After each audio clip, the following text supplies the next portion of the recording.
অস্ট্রেলিয়ার মতো শক্তিশালী দলের বিপক্ষে জিততে শুধু স্কিল না, দরকার হয় মানসিক শক্তি আর বিশ্বাস।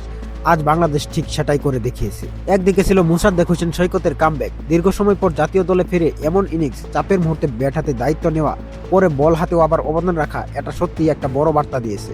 দল যখন কঠিন অবস্থায় ছিল তখন সৈকতের লড়াই বাংলাদেশকে ম্যাচে ফিরিয়ে আনে। তবে আজকের ম্যাচে সবচেয়ে আলোচনার নাম হলো নাহিদ রানা। শুধু গতি নয়, তার শারীরিক ভাষা, আত্মবিশ্বাস আর আক্রমণাত্মক মানসিকতা পুরো ম্যাচে আলাদা একটা উপস্থিতি তৈরি করেছে। কখনো শর্ট বল, কখনো গতি বল, আবার কখনো ব্যাটারকে চাপে রাখা, সব মিলিয়ে অস্ট্রেলিয়ার ব্যাটারদের স্বস্তিতে খেলতে দেননি তিনি।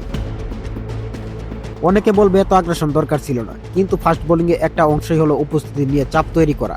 নাহিদ রানা সেই কাজটাই করেছেন। সীমার মধ্যে থেকে প্রতিপক্ষকে স্বস্তিতে খেলতে দেননি তিনি।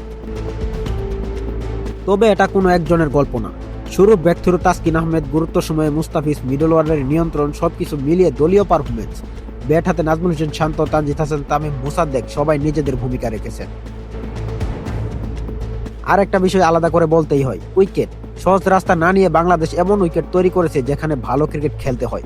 ব্যাটারদের সুযোগ ছিল আর বোলারদেরও সুযোগ ছিল, আর বাংলাদেশ সেই সুযোগ কাজে লাগিয়েছে। শেষ পর্যন্ত এটা শুধু একটা জয় না, এটা দেখিয়ে দেওয়া বাংলাদেশ এখন প্রতিপক্ষকে ভয় পায় না, নিজেদের ক্রিকেট খেলতে জানে।